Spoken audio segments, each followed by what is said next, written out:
yeah. Oh, that sounds wonderful. The Cliff Lash Trio, where or when? What do you say right now and right here? Okay, sound like a good idea? Oh, there you are. Good, you're over there somewhere. Let's get a shot of this camera here, by the way. We're doing a nostalgic thing. Let's get a shot of number 2 here with Pete. I want you to see this is the very first camera. Thomas Edison used this camera back in Tenafly, New Jersey, 1902, I think it was. That's good. Thanks, Pete. Nice job. Okay, I would like to introduce to you now 2 of our favorite people. Of course, you know them both for a long, long time, and we're going to chat with them right now. Ladies and gentlemen, Messrs. Braun, Bob and Rob. Thank you. Thank you very much. Aha. Hi, guys. Good to see you. Hi, Robbie. You know this little guy? Yes, I do. Please be seated. Thank you. Look at you, too.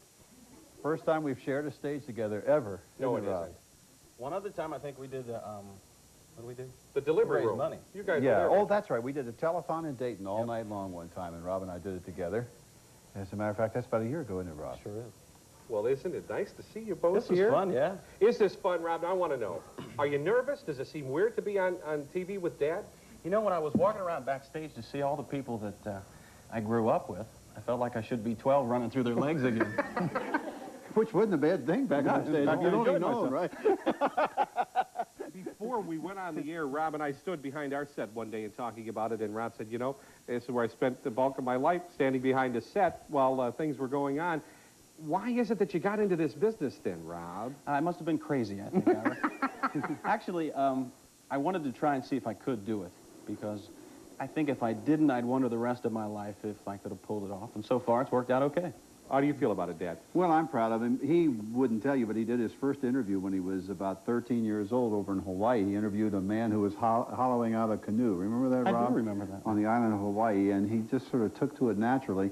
And then he got into the restaurant business for a while and was, he thought he was happy. Yeah. Until some guy came in one day and said, hey, Rob, how should I do a commercial? But then news turned him on. Yeah. And that he loved. Now, the news came to be down in the World's Fair in Knoxville, It sure did. Tennessee. We went down to Knoxville and did a PM shoot, I remember, and I saw you both down there. You did your show from Yes. there live. And Rob was, then when I said it's the first time, he was the announcer on our show from the World's Fair. Well, there and you now go. it's time for, and I was backstage with tears in my eyes because there was my kid out there introducing Yeah, but me. before we did it, we sat in the dressing room and we marked every word. He said, be sure to read this one like this. It was great fun.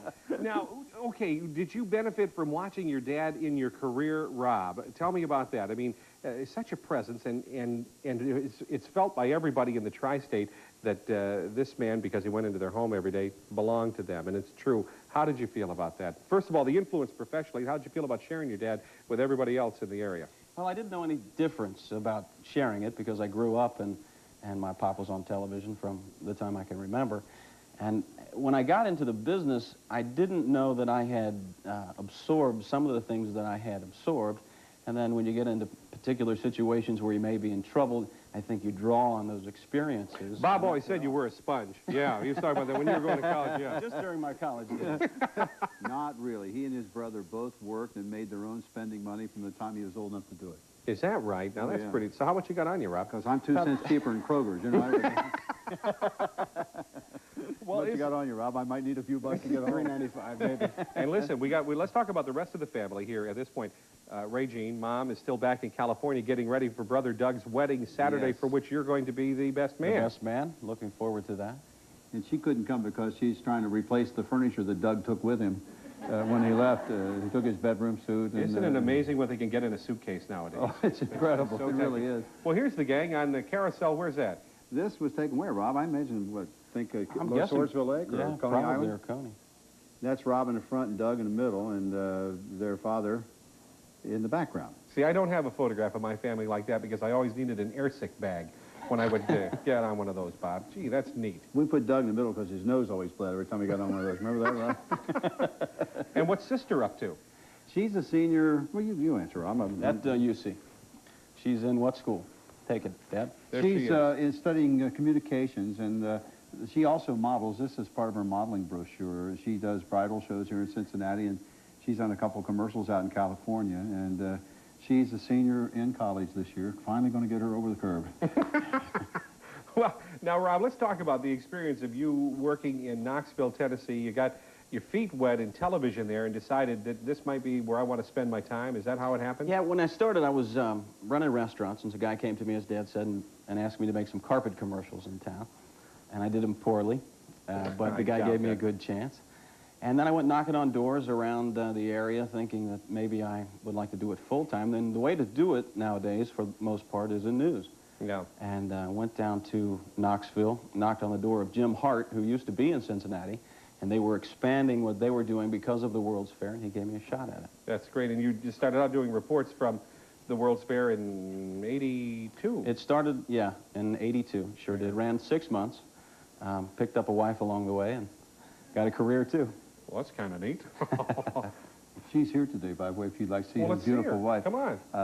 She was a VIP page. It was her senior year at the University of Tennessee, and maybe he won't tell you, but I will. And he interviewed her down there one day about what a VIP hostess does, and then it took him a month to find her and ask her to go out again. Wow. And he brought her home. The first weekend he brought her to Cincinnati, it wasn't like, Mom and Dad, I'd like you to meet Jennifer, like I hope you like her. He said, Mom, Dad, this is Jennifer. And I said to Ray Jean, goodbye, Rob. Isn't that nice? She is a beautiful lady in and out. Yeah, well, that is just wonderful. We're glad to have you all here. This is so much fun. You then came to Channel 12, and Don North gave me an opportunity to come home. Yeah. And I took it quickly. Isn't that great? It's worked out very well. Does it seem weird? Does it seem weird to be on the air here in Cincinnati? It does. At first, it seemed very strange because of the reaction from the people, which was always good. But I think the longer I do it, the more comfortable I get with it, the less it seems weird to me. Well, you're wonderful. You're certainly a tremendous asset to the Eyewitness 12 News team, Rob, but also as a friend and just as a presence in the newsroom. It's wonderful to have you here, and I'm glad that we could lure this guy back for a visit, Oh, I am too, and I knew he was comfortable yesterday when in the first 10 minutes of the show he started to do a commercial. You knew things had worked out okay, yeah. Well, we're going to do a commercial right now. In fact, we'll take a break for one, and when we come back, we might even sing a little. You can never tell. Don't go away.